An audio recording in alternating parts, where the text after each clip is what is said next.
were a bit raunchy and raucous. We kept you on a really short leash. Nice to be on someone's leash sometimes. I was gonna say, with that hair, you better play an instrument. It is so rock and roll. I love it. I think she's a they. That didn't come out right. Can you do this for, a donut? People will do anything for a t-shirt. That's like genius. Welcome to the Rainbow Remix. Unfortunately, Denise cannot be here, so I will be flying solo as I welcome Michelle Diaz, the artistic director at the fabulous Arts Garage in Delray Beach, Florida. Welcome to the Rainbow Remix. You are our very first guest for 2025, episode 201. So welcome. Nice. So happy to finally have you on.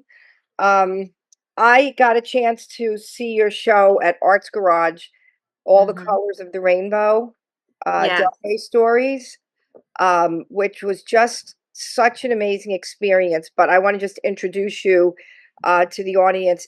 You are the artistic director at the Arts Garage, as well as directing in general. You direct plays and shows in general, and you're a teacher. Correct? Yes. I kind of wear a few different hats here at Arts Garage. When I first started working here about 7 years ago now, I initially came on to help curate a summer camp for kids. So it was like a theater camp. And so I was brought on to create the curriculum and create the summer camp. And that ended up going really well. So then I was asked to create a class for adults. Yeah. So then I was teaching an adult acting class, which was super fun. And I've been doing that ever since. And I have kind of like a following of these adults that keep coming back. So I keep having to change the class. It's like kind of morphed into sort of like acting 101 to acting 103. And then now we're just kind of like, just trying out a bunch of different things. And then for a while I was doing that just kind of part-time. And then I was asked to create a theater season and ended up just kind of growing with Arts Garage. And now I have an official title, Artistic Director of Theater. So pretty much anything that encompasses theater here at Arts Garage is under my direction. So I don't deal with the music and the visual arts side. I just deal with all theater stuff. That is so amazing. First of all, I love the Arts Garage. I play there at least twice a year usually, and it is the best place I have ever gotten to play. And so many artists have said that, so many musicians. Even the ones that tour nationally, there's just something so special about the Arts Garage. And as the performing artist, you get treated truly like a star. I mean, you are a star here. You're like famous down here. Thank you. Suzanne is always so gracious, and if I'm in the audience, because I go to see so many shows there. I love that as a venue as well, to go and see shows. I got the opportunity to see Delray Stories, All the Colors of the Rainbow, as I mentioned before. And I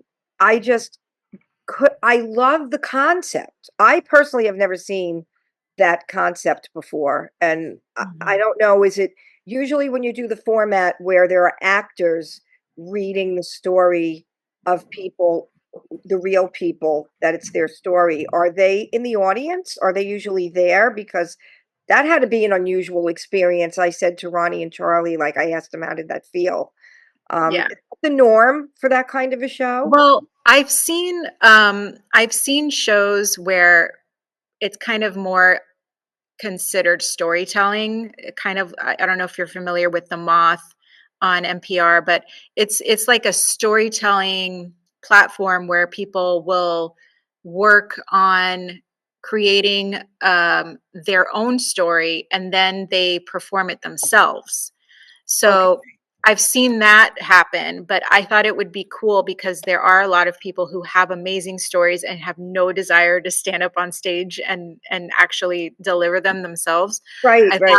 I thought it could be really cool to make it a little bit more theatrical and not so much just someone telling their story, but maybe add a little music, add a little staging if possible, and make it a little creative, and have actors perform their story. And so I thought this would be a good way also to build our audience, because as you know, Arts Garage has a huge music following, but the theater following is a little smaller because we're still kind of new and we're building it. So so I thought it would be really cool for the writers to bring their friends and family, and then the actors are local, so they bring their friends and family, and it just kind of builds this community. And so I thought, okay, Delray Beach is like a small city, but there's so many diverse populations here. It's like a microcosm of the country, Oh, yeah. we've Yeah. got people from the Northeast. We've got so many people that retired here. We have people in recovery. We have young families. We have the African American community, Haitian American community, a Latin American community, and it's also a very, very gay friendly town. So um, so the first year that we did this, we started with seniors. So we celebrated the senior community, and that went so well, we decided to make it an annual thing. So Delray Stories, we're going to go into our third year now. The second one was the one you saw, the LGBTQ community. And then the third one is going to be celebrating our veterans. Oh, So, yeah. So basically what happens is I invite the community to submit their stories. So they can either write them, they can record them. For special people, I will even come and interview them and transcribe what they said to me, and create yeah. a monologue out of it, which is what I did for Charlotte. Yeah. Yeah. Um, and so then what I do is I try to make an evening out of it. So it's not just the stories, but also maybe a short play, or maybe a reading of a longer play, or we'll add on like some other special sort of thing to make it more of a theater experience. Yeah. um, and so for this time around, we had a couple of short plays, and when we did the senior event, we had a longer, just one play and like 6 stories. So it's a little bit different each time, but the thing that it stays the same is that a handful of the stories are true. They are written by people in the community, and they're performed by local actors in the community, who are professional and have been trained. And we keep it as a reading because I found that when they become memorized and it becomes more of a traditional theater play, um, it kind of loses the spontaneity of as if you were hearing the story for the first time. So Yeah. the actors get Yeah. used to doing it a certain way, right? And Yeah. they memorize it a certain way, and they get used to acting it a certain way. And um, so I kind of like keeping it fresh and keeping it, like a spontaneous sort of vibe. Um, Yeah. Because and the yeah, actors don't meet the people they're reading no, their stories ahead of time. You're the one right. who interviews. And then so you interview the individuals who it's their story, and then you write the monologue, or you write It's a for the reading. yeah. So it varies. Either I interview them and create the monologue based on what they said in the interview, or they submit the actual writing of it, and I'll just kind of edit it a little bit to streamline things and just clarify things. Or they'll send me like a video Hmm. of them telling the story, and then I transcribe it.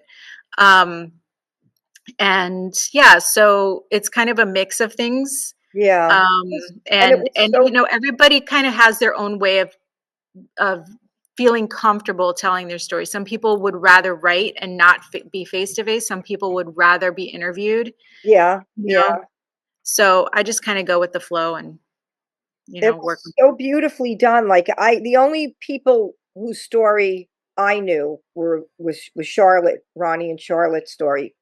Mhm. And the woman that played her, because I know Charlie. It was just really so much like her, like if she were the person, and she even said that too. So that's just such a great concept and something different that the Arts Garage normally does, because I would say like probably 80% would be musical Yeah. act, do you think? Yeah. And as your job as the artistic director, do you bring uh you're doing other types of shows besides the Del Rey stories, right? You Yeah. mentioned earlier. Yeah, so it's not a traditional theater season because, like you said, it's not a traditional theater. It's a multi-arts venue, and because music is kind of the main draw, um, I have found that we can't really have a traditional type of a theater play, because usually with theater there's a run, right, where they do the same show for like 4 weeks, Right, and right. you can see it any of those days. But we can't really do that because we have music one night and theater another night, and so it's one theater. It's not like we can create a set and have a show for 4 weeks. Yeah, yeah, It has to be flexible. So what we end up doing is like a one night only type thing, where we'll bring in something that's on tour or something that's easily brought in just for one night, something with a minimal set. yeah. Like smaller 1 or 2 person shows. And so we've done that, where we've had shows come from different parts of the country just to do the one show. And then the Del Rey Stories is kind of done in-house. And then usually there's a third or fourth show that we'll bring in, and we try to just vary the topic to kind of go along with something in the calendar, like Black History Month, or you know there was one time we had something for Mental Health Awareness Week. So we try to just kind of vary the topics, vary the timing, and spread it out, because we can't do a traditional theater Right, season. yeah, So we yeah. just have like maybe 3 or 4 shows that we throw into the calendar. Um, and uh, and and it is constantly evolving, because we're still kind of new, as far as having theater offering here at Arts Garage. So Yeah, so we're yes. trying, we're just trying to add as much as we can within the limitations of not really being able to have something for more than one night. So Right, um because you're not putting up sets and setting something exactly. that's gonna be there for a couple of weeks, or Right. but what a great, like, this job, being the artistic director probably gives you so much freedom. Does it give you a lot of freedom to try different things, because the Arts Garage is not a typical venue um, for, Yeah, I mean, it's kind of a play? it forces me to think outside of the box, and like how I can bring in something that's not already being done, Mhm. first of all, in our community, or being offered at the other theaters, but also something that's unique to the actual people that live here, to make them Yeah. want to come. Mhm. And then it also forces me to think about, okay, what are the things that I would have liked to see as an audience member, or even as a performer when I used to perform. Yeah. Um, and the beauty of this space is that it is so flexible, and there is a lot of stuff you can do, but there's also a smaller space, the black box, which I'm in right now, Uh-huh. is right next to the main theater. And this is a cool spot because it's smaller, but we can really do whatever we want in here, and we offer a lot of the classes and stuff in here. But Is your yeah. is your wife also, does she do anything in the arts, No, no, theater? not no. She's actually a psychologist. She does Oh, therapy. She gives therapy, oh, and when we first met, she was working at ASCAP, which I don't know if you know of. It's like a music. yes. I'm a um member of ASCAP. Oh, okay. So then you know Yes, it. yeah. Yeah. So she used to work at ASCAP in New York. And Oh, that's so, exciting. yeah, so it was really cool because we used to also get tickets to cool shows and meet artists and stuff like that. And um so she was kind of in the music industry, but then she transitioned out of that and she went back to school to become a therapist, which um, is a really good fit for her. And over the years, she's helped a lot of people, and she works a lot with the LGBTQ community, with teens, and also couples, and especially couples who are trying to have kids. Oh, Um, yeah, so she's so done necessary. a lot of really rewarding, important stuff. And but no, she's definitely not a performer, and she likes to be in the audience and not be singled out. I think that's probably for the best. Like I meet people when we have people are in the arts on the show. I always ask that question because I was, for the most part, not with anyone who was remotely wanting to be in the arts or wanting to be on stage. But I Mhm. did have one relationship where we were both on stage together, and that has like magical moments and then moments Mhm. of like the most terrible idea ever. I can imagine. There wasn't really a sense of ego because we didn't do the same thing. I sang, she played guitar, she didn't sing. I played guitar, but not like she did, lead guitar. And it was for me, it was more magical than not. So I don't know if I prefer sharing the stage with the person I'm with and knowing we're going home together. There's something really special to that.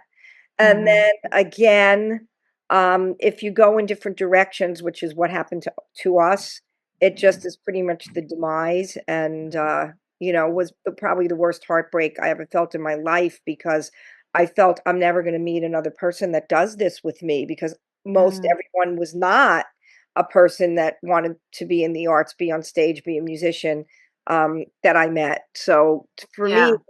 it was a really tough breakup, and I'm like, "You know what? I think maybe it's better if they have their own interests, if it's a couple situation." Because most of the time, even when you see like Sonny and Cher, um, people that work together, Lucy and Desi, it doesn't in the end always end well, Yeah. you Well, know?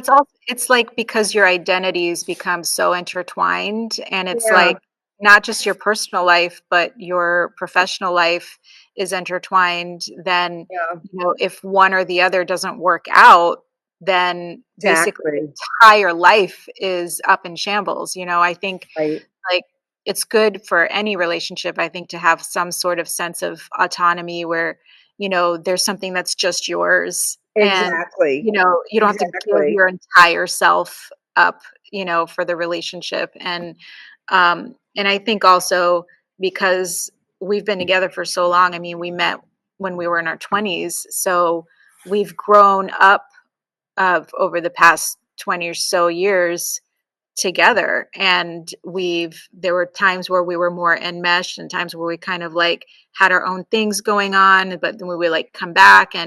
Um and I think that the healthiest times, and what we've learned, is that it's so important to have something that you feel completely independent in, so that there's not Yeah. that codependence with every little aspect of your life, which is really hard for lesbians.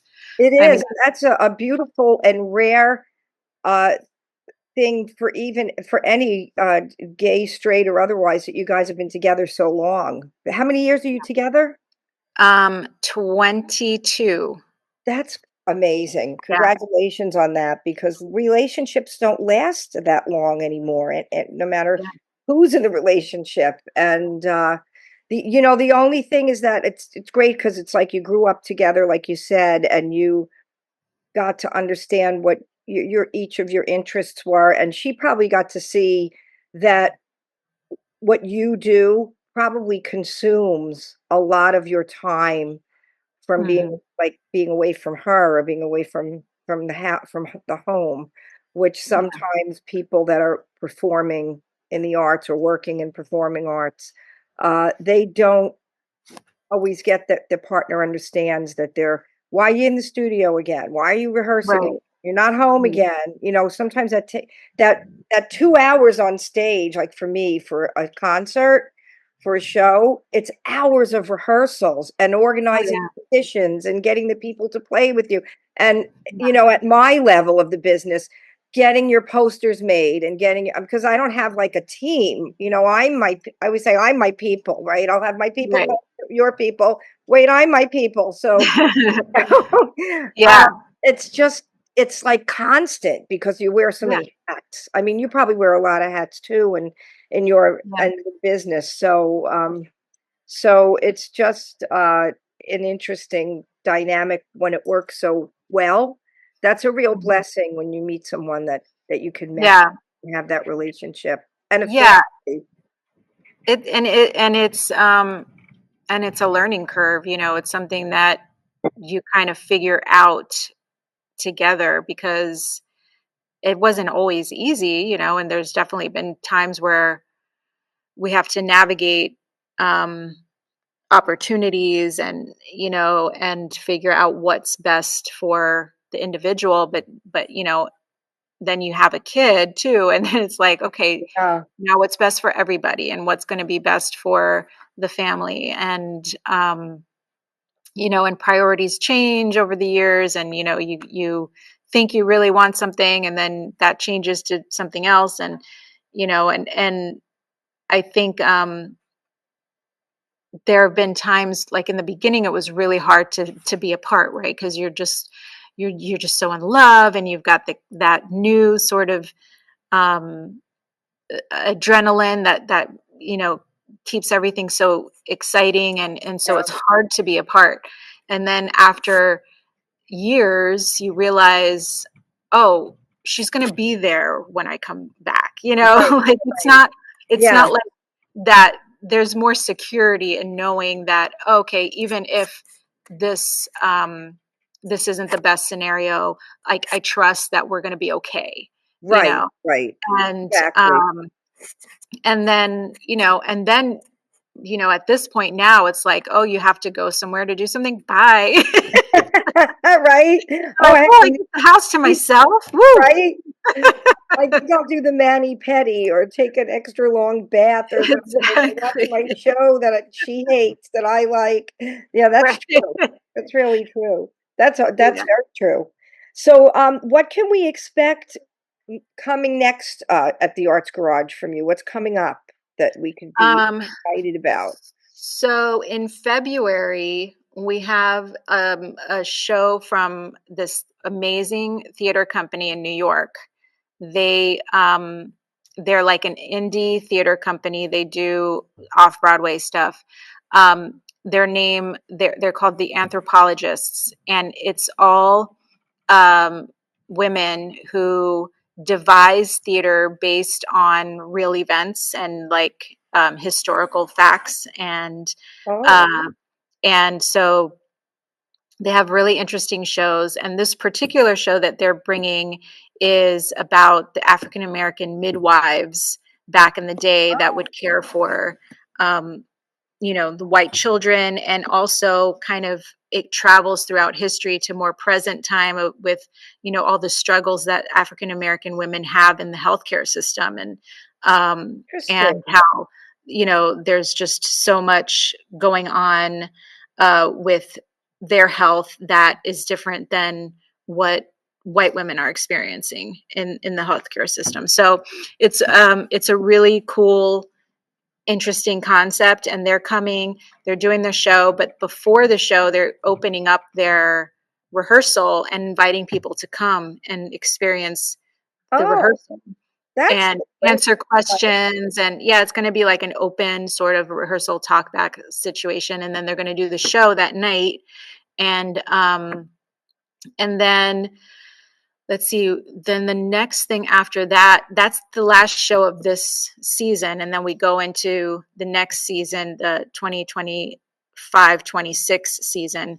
And we've got a couple of shows in the works, but really the main focus that I have right now is trying to build this black box series that I told you about in Yes. Yeah. the residency program, the theater and residence program. So we're hoping to have something really cool to offer soon. Exciting. That's Yeah. exciting. I've never really seen Yeah. anything in that room. Like I've never really Yeah, been. I mean, we haven't done anything in here in a long time. It's mostly used, for the summer camp and the classes and Mhm. stuff like that. So it'll be really interesting to bring it to, fill this room with that kind of energy and that creative energy with a company. We'll probably be working with another theater company. That So that is so cool. Are you going to do yeah. the summer camp with the kids again?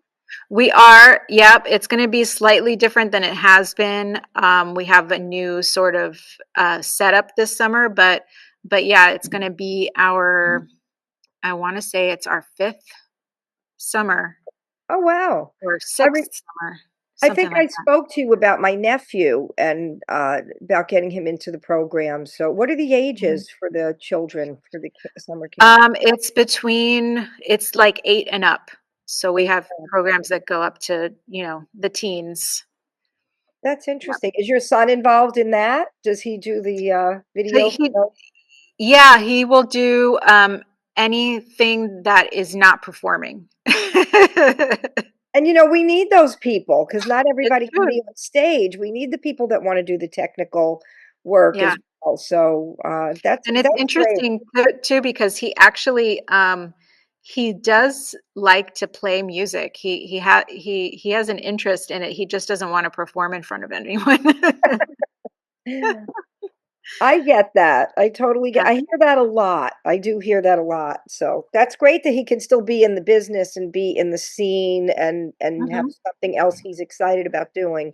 Because his mom is doing that, is working in the theater and getting him involved. Because Yeah. that's the best way. Like when you have a parent that's doing it and Yeah. putting him in, that's the safest, probably best way to get that experience and exposure.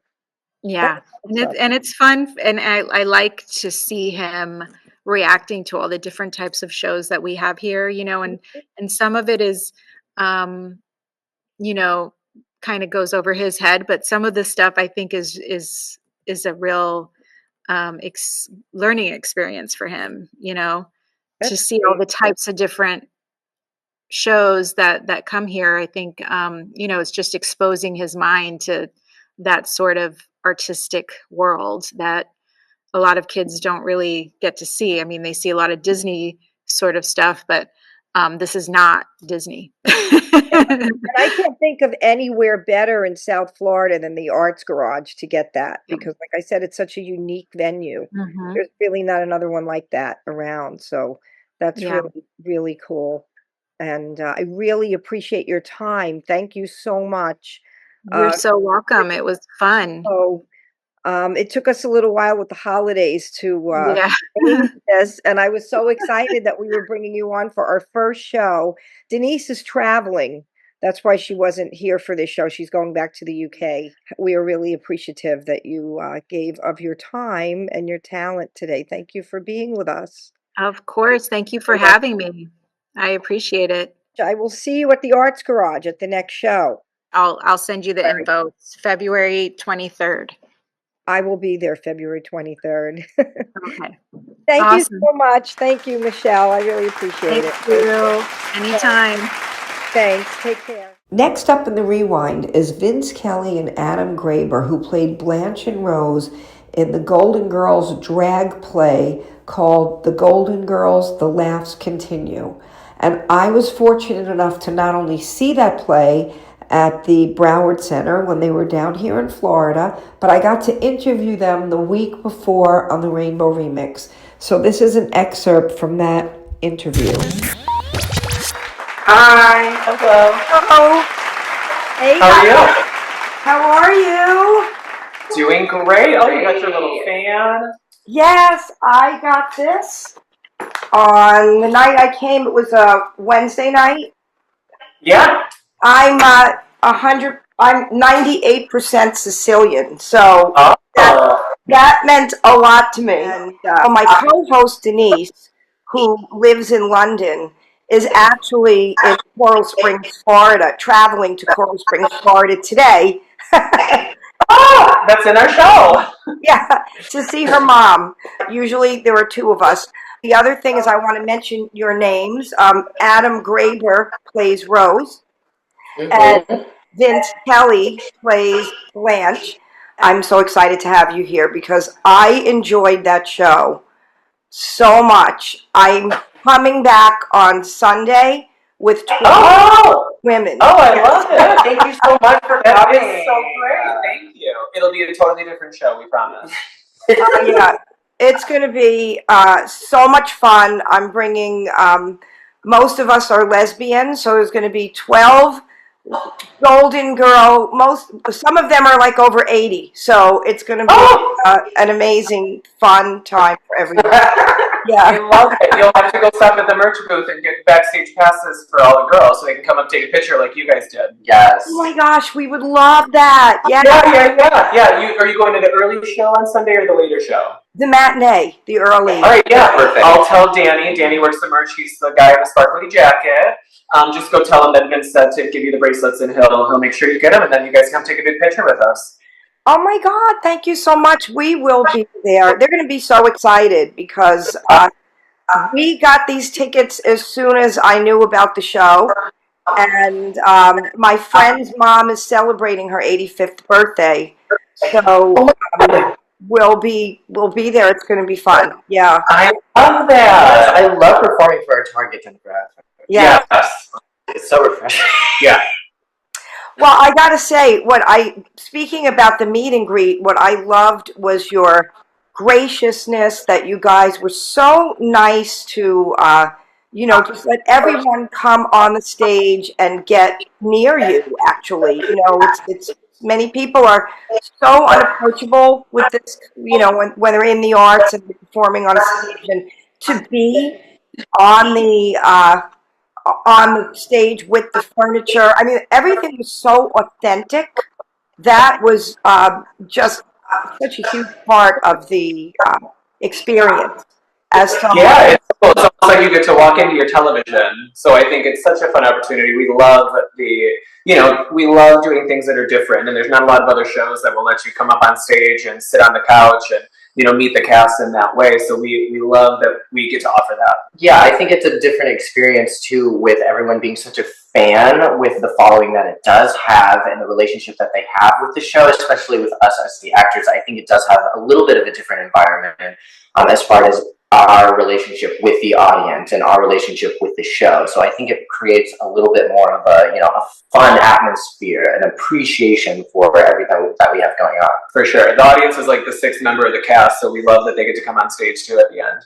I love that, and that is so absolutely right on target. And you, as a fan of the show, because I watched the show on its first run, I have so many questions for you guys, but as a fan of the show, you got the accents, you got the voices spot on. Like, how much studying does that take as an actor to get that, to embody that? Because that was just, like I said, as a fan of the show, it's such a huge part. You close your eyes and you feel like it's Rose, and it's Blanche, and Dorothy and Sophia. How was that experience for you? I think everyone kind of takes their own journey to it. And I think it's, like Christopher, who plays Sophia, he is really just playing his grandmother. So like his path to Sophia is maybe a little closer, than some of our other ones. And Ryan does have this lower baritone voice, so he gets the benefit of that and stuff like that.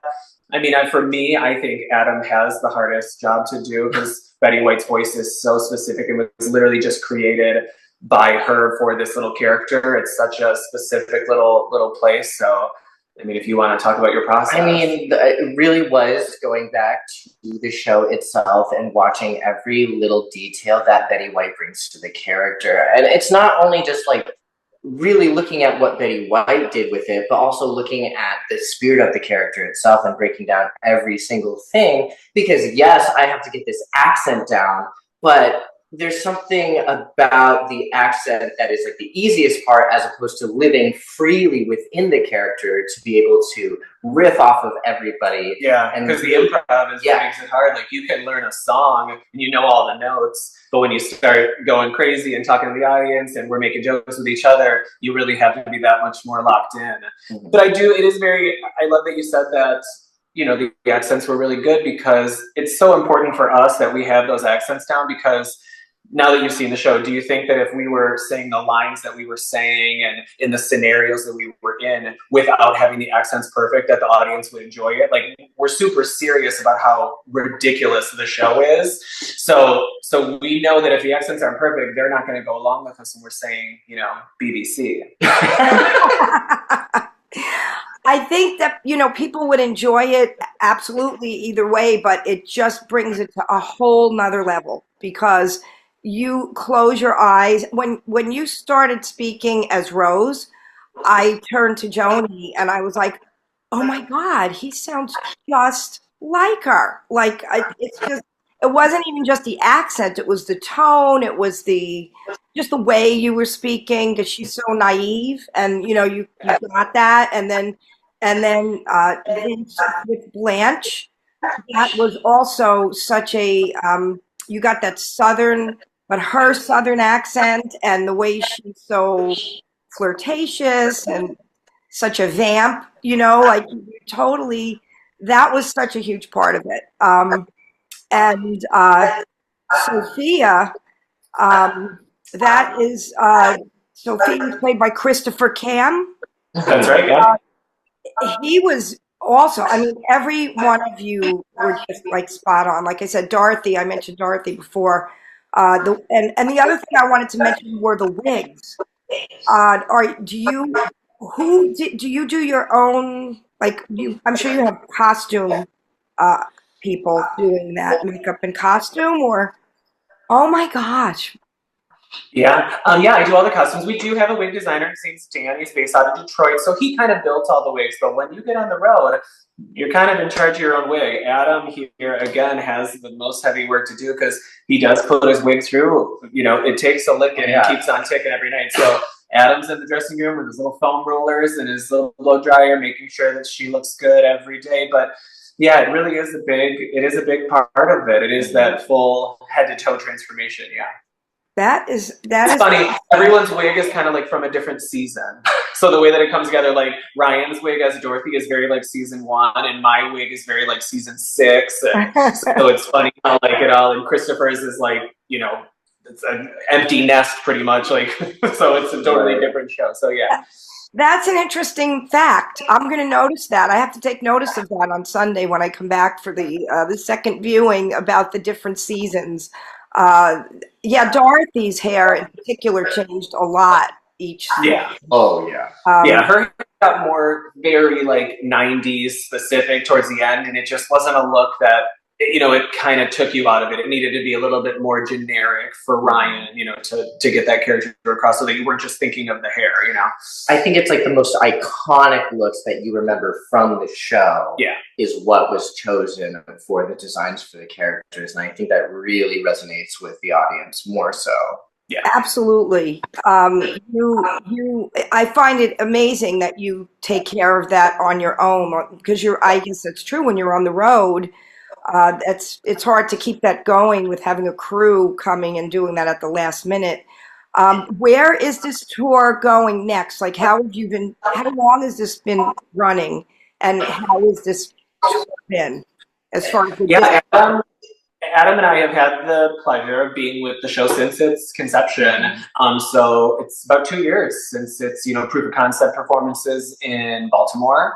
And we've done very different, you know, we did weekend sit downs at big Broadway houses. We did a bus and truck tour where it was a new city every single day, every night in a new place, hop on the bus. We've done longer sit downs, like we are now in Fort Lauderdale and Chicago and stuff.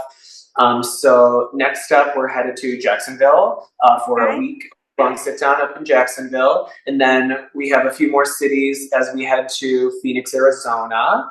So we'll be there for 2 weeks. And then British Columbia. We're going international.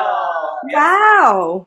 I We'll be love in that. Columbia for a month, Vancouver, and some surrounding areas there, which is really exciting because we haven't gone international before, so we're excited to see what those fans, we have an idea of how they feel about the Golden Girls, but I think it'll be super fun to see like what the Canadians. Yeah, our social media is really popping with that. Like we can tell when there are our international fans of the show who are really excited about our show. They'll comment on our things, being like, "Oh, come to the UK, come to Australia." I don't know, just about that. Yeah. But Canada is well within the. Yeah, Canada, we can handle that one pretty easily. So we're excited about that. Yeah, well, they were that show was just totally global.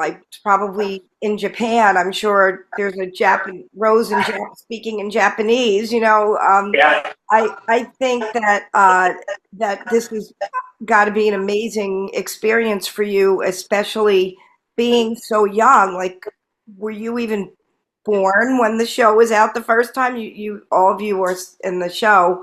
I think we're kind of split on that as far as this conversation goes. So I debuted the same year as the Golden Girls. I was born in 1980. Literally, it premiered weeks before my birthday. So by the time I was like 5, 6, 7, it was on in real time. And I remember watching with my grandma and stuff like that. I called it the old lady show. So I have kind of always grown up with it, and I think what's fun is that you also grew up with it, just on the Hallmark Channel, or on Hulu, TV Land.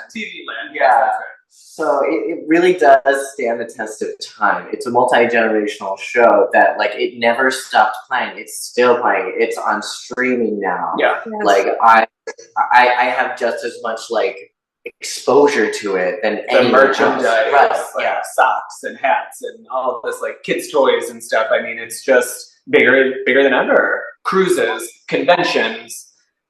Yeah, I think that was I read when the show started, obviously the first season, they didn't know if this show about 4 older women would be received well by people out watching TV in their living room. And it was a surprise, I think, to the people, every one of the people involved, that show became such a huge hit. And as you said, it continued. It is still even bigger. It became a classic and it's iconic. And I was thinking about it the other day. They covered so many topics that would be controversial back in the 80s when it started. Absolutely. I mean, I think that the magic of that, they're being able to do that, is because it was packaged as these 4 older women who society, as I'm sure you know, I don't have to tell you this part, you can get overlooked if that's your demographic and stuff. They can easily say, especially an actress in Hollywood, they're like, your time is done, you should be having this. So I think that by packaging those issues at that time in that wonderful, comedic, heartfelt, 4 amazing juggernaut performers was a really easy way to get those things across. And I think we kind of try to find that same recipe when our show came along. We're 4 men playing the roles, but the words that we're saying aren't going to sound the same if they were done by female actresses who were playing, the Golden Girls or something. So we kind of took that recipe of them saying, we can get away with saying this and you're going to still get the message. So that's kind of why our show looks the way it does. We wanted people to still get that message of the Golden Girls, but in a fun, raunchy, over the top way. And that's why we are playing those parts. Oh yeah, absolutely. I mean, that is totally not lost on the audience. And I would probably say, I mean, I was only at the one show, but would you say that a large percentage, like maybe 75% or plus, are people who are big fans that watched it the first time and get all of the references? There were so many references to the show as far as lines and even Rose's bunny slippers, like in the original show, because I call the Golden Girls my friends inside the TV. I've called them that for years because I'll just have it running, right? Because it's always on somewhere. But now, especially with it streaming, and so I don't believe if you were a person watching the show back then, or even now, you never saw Rose's bunny slippers, but she referenced them in one of the episodes. So you have to really be a fan to know that she referenced that was in the episode when they all had to sleep in the same bed because the air conditioning or something wasn't working, and then the heat wasn't working, and then Rose put the air conditioning on by accident. And I think they showed that helped for the that or something. Yeah, and I mean that's really what we like to say, that Christopher Sophia is our dramaturge, because he is like the super fan. We all love the show, grew up with it, but he is like the super fan. So he's the one. We're out to dinner or something, and it'll be, somebody will say, "Oh my God, that tree over there is so crazy," and he's like, "That reminds me of an episode actually. In season 5, episode 3, there was a tree that came through the window," and you're like, "Christopher, turn it off." So he's like, yeah. So he's a great resource for that. But I think that's what because we get to do these meet and greets and we get to see these people. We'll have people come up and say, "I've never seen the show, but I loved your show," and then we always say like, "Yep, the show is just like this. Yep, the TV show is exactly the same." So we say that, but then there's people that come up and go, "I was sitting in the last row and I saw that little exclamation mark on the door because that was lore from the show." So we make sure that we don't go too inside baseball where it's just lines from the show, that we're only servicing one type of fan. We want to make sure that everybody who comes in, whatever your relationship is with the Golden Girls, that you're going to come in and have something, to enjoy and laugh at. And that is so true. The exclamation point on the door, I'm glad you brought that up. I looked that up many years ago because I wondered what that was. Was it something that just happened, or did it mean something? I don't think there was any meaning to that exclamation. No, from what I've read in like the Golden Girls Forever book, which is a great resource, it was just they wanted this very specific type of wood that was popular in Miami at the time, but it was super expensive, so they just had somebody paint it to look like this type of wood, and that was just a detail from the paint that then became this lore of the show. So yeah, the lobster jello mold, like things like that. We always make sure that we have for our super fans so that they can, we want them to think that they're looking at the set as much as they possibly can, Oh, where they went to find these particular items? I mean, I think the couch was exactly like the couch on the show. Like, do they have pretty close made for the show? Or? No, I bought it on Facebook Marketplace. I'm a very design-oriented person, and I'm also bossy. So, the set is, I do all the set dressing, and I, sourced all that furniture and stuff like that. So, I like to really have an eye for detail. So, we found that fabric, which is made on this website, and we had it covered and stuff, and we try to get everything as close as possible. It's so fun for the meet and greet because people get to come up, and especially in the kitchen, there's that little baker's rack in the kitchen, and I have it filled with a cabbage soup tureen because they had it on the show. The citrus plate. We really hone it. And I feel like it's always getting updated because I feel like you're always on a constant search for things that are even more of an exact replica. I love shopping. Things are just keep getting put into the set that are more exact details. I'm addicted to eBay. And costumes too. The costumes are super fluid. So you more than anybody. Adam's had more costumes than anybody else because I was able to research what brands the customers used for the show. So I look for those brands on eBay. When I find one in our size, I buy it and we put it into the show as soon as possible. So we really love the show, and that's just a whole other way to express how much we love the show, is making sure that we're putting in all that detail so that everybody can get this authentic experience with their favorite TV show. I love that you do that. I feel like you guys are really enjoying doing the show. You having the best time, which is another reason why that transcends to the audience, because you feel that you're enjoying it, you're having a great time, and people feel it even more. I could see that you guys really enjoy doing this show.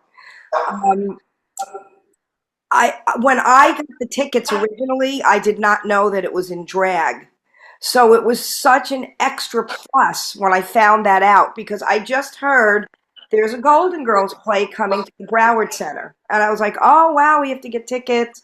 My friends inside the TV, blah, blah, blah. And then I found out it was a drag, and wow, did that bring it to a whole other level of how much fun is this going to be? Yeah. I wish that everyone had that same feeling as you. But here's what I will say. So we have a lot of people, they'll see the poster for the show. They have no idea that we are men, which I think is a testament to our makeup skills. Absolutely. And then they'll come to the show and they'll realize that we're men. Maybe it's in the middle of the first scene, they'll be like, wait a minute, something's not right here. But I will say that 9 times out of 10, those people stick. And I think that it's a testament to the Golden Girls, because I think that if the Golden Girls can be the spoonful of sugar that can maybe get somebody who drag isn't for them, or they don't think that female impersonation or what we're doing is their type of entertainment, but they do love the Golden Girls. So if the Golden Girls can be the conduit to get you in the theater and watch our show and be like, oh my God, this was so much fun. I had such a good time. I didn't know that I would enjoy this performance, but the Golden Girls got you in the door. That's like such a testament of everything that those actresses and the writers on that show stood for. And I think that that's great. It's a good, absolutely. Great, yeah.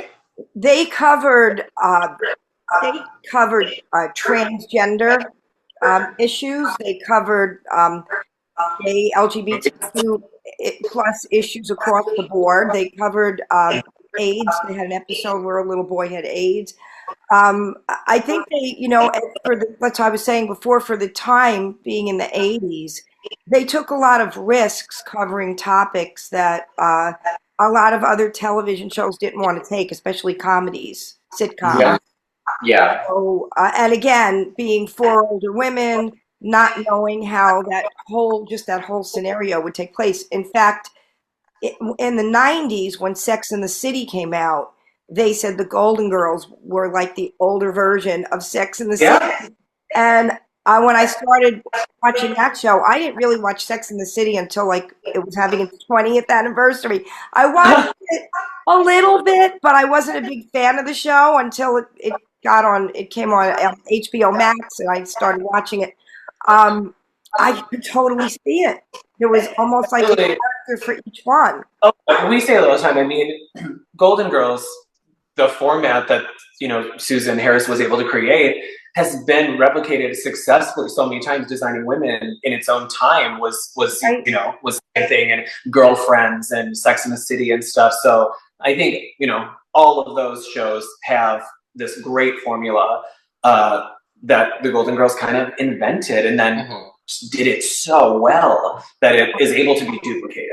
Exactly. And I believe that's why it has stood the test of time through all of these years, because it was so excellently done, and it just, I think, resonates with everyone in some way. Something about it will resonate with people. Absolutely. You can identify with other characters, even if it's yourself, or maybe that's your mom, or that's your grandma, or that's your aunt. You can find those characteristics in all of those people, and and like with what you were saying, with the issues that they took on, identifying not only with the characters but also with the issues that may have that they brought up and dealt with, I think really puts a lens on how things are done, as far as like the people who resonate with it, like our community, just like really eating it up, because they felt like this was something that represented them. Chosen family. Yeah, on a stage, a world stage, broadcasting, whatever. And I think that's what really resonated with what we're doing now. Yeah, that is so true. I also wanted to mention, Vince, that I noticed your heels were way higher than any heels Blanche ever wore. I was very impressed with the shoes you were wearing. Thank you. That's a personal choice. That is so. As much as I love an attention to detail, I also love looking like a huge bitch. So those are just Those are just my everyday shoes. You gotta play to the back. Yeah. And Everything's bigger. Everything's bigger. well, the reason I mention that is that I think that what you said earlier, this play being that you're men, that's and it seems like it's just a bigger version of what the show was like, being that it's in drag. So the fact Yeah. that her heels are higher was a plus. Yeah, the heels are bigger, the hair is bigger, The hair, right. shoulder pads are doubled, you know. It was just a huge plus for me. And but even like you had, as far as her costume, those stretchy pants that she used to wear with the thing that goes Stirrups. the stirrups. We love Yeah, stirrups. wow, that was just and the backless. I forget what they call those shoes. Is it mules. the Mules, yep. mules? Yep, my mules. I love my mules. Do you know what's one of my favorite costume pieces? So I wear a robe in the show. They were known for their sleeping wear. You know, it was a big part of the show. They spend a lot of time in their robes and pajamas and stuff. And Blanche's character wore pretty much exclusively. It was Miss Dior. It was a diffusion line of Christian Dior. Maybe that's a little outside of our budget. So I tried my best to duplicate that. So a robe that I found, it's like a floral print. It kind of looks like Blanche's bedroom. That is from Rue McClanahan, had her own line called A Touch of Rue that she sold on QVC in the late 80s, early 90s. Yeah. And that piece is from her collection. Wow. So that was such a lucky find for me, and I love that. It's my favorite costume piece of mine in the whole show, and it's from Rue McClanahan's own line. Wow. The attention to detail is so impressive that you all are taking to make this show top level. I think that, I mean, like you asked me before about the accents, I think all of this is what makes this play so much, just you want to see it again. I am so happy I am able to come and see it again. When that's great. Yeah, when I saw how many weeks it was playing in Fort Lauderdale, I knew we'd be able to hit at least one day. So that's how I was able to get all of these 12 women together to come. And we have like third row seats. We're going to be right in the front, so you're going to hear it. Oh, we'll see. Yeah. I said earlier, I wasn't kidding. When we said you're going to do a different show, I mean, a big part of why we still love the show so much is that we've been given this amazing freedom to really make the show our own every night. If there's something happening in the world, like, we're going to talk about it in the show that night. We love topical. We love topical. That's we love great. regional. We love making the show more about Fort Lauderdale so that the people in the audience really feel like it's a special, like we crafted this tonight just for them.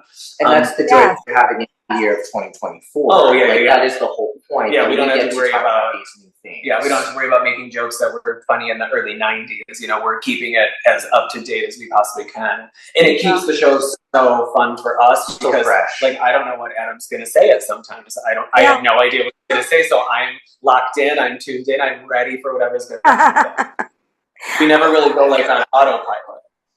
I got the feeling that there was some improv going on the show during the play, and that's always so extra special because I think it makes the reaction of the other actors so authentic. You know, as much as you guys are already so authentic to the show.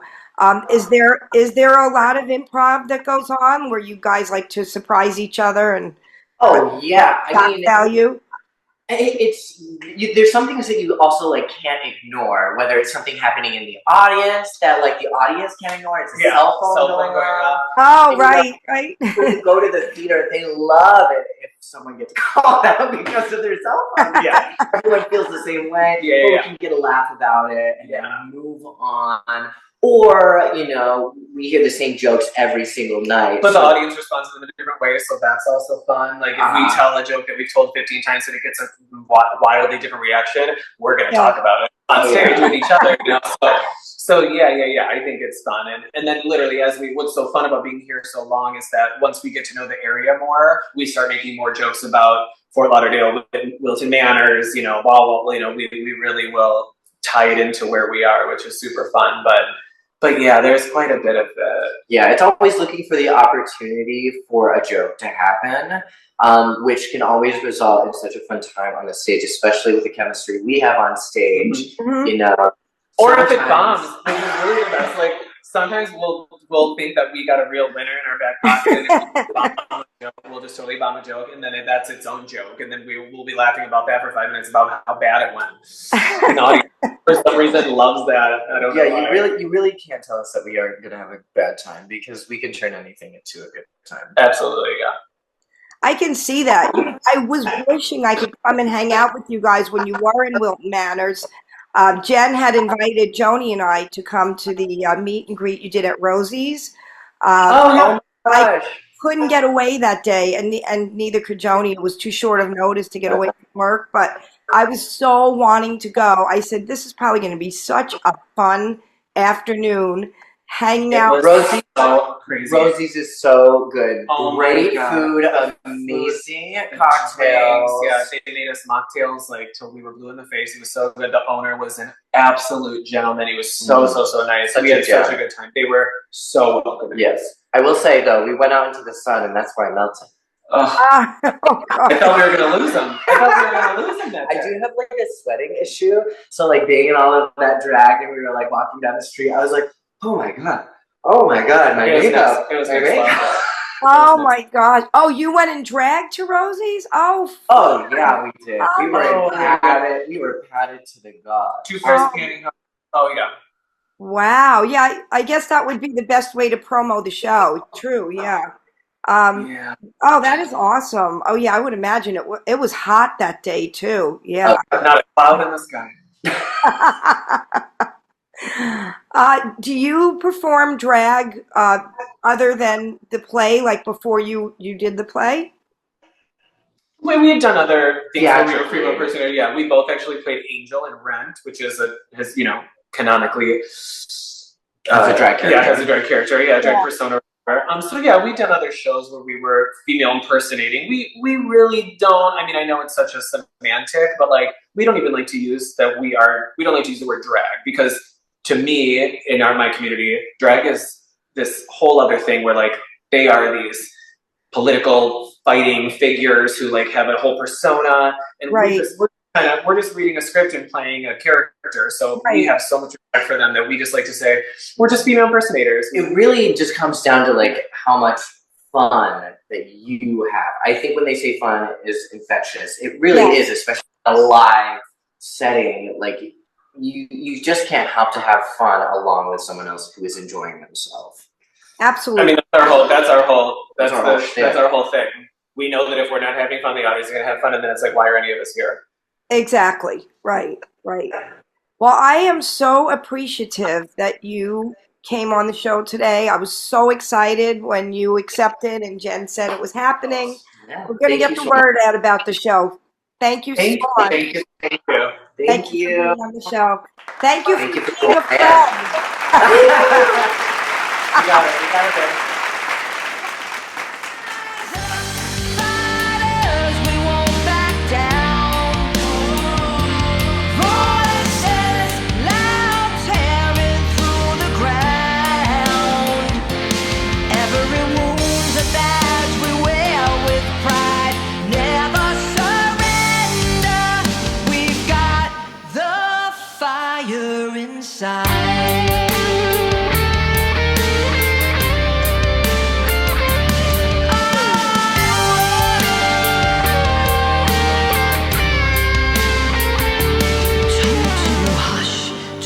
Too loud, but we scream and we'll never bow.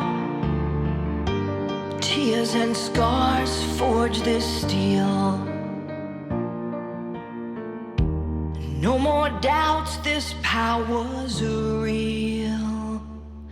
We are unbroken, we're the storm.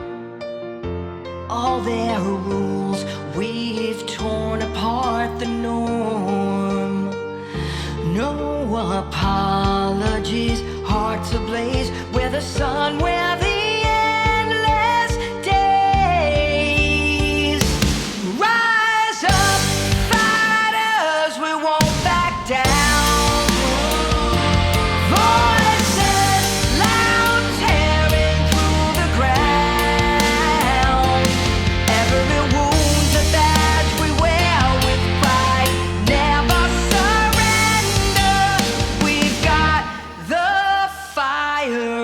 side.